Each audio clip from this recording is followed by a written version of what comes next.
Ready to unlock a treasure trove of music, movies, apps, and books with that Apple gift card burning a hole in your pocket? Let's dive right in. First things first, locate the App Store icon on your iPhone or iPad's home screen. It's the blue icon with the white made of 3 shapes. Go ahead and tap it.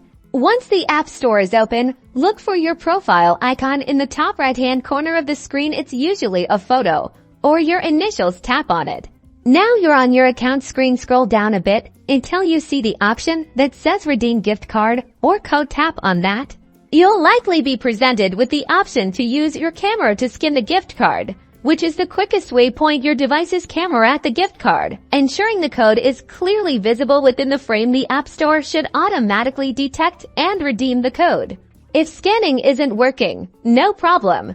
Just tap Use Camera button at the bottom, where you will also see a field that prompts to enter your code manually. Carefully type in the code from the back of your Apple gift card. Double check to make sure you've entered it correctly.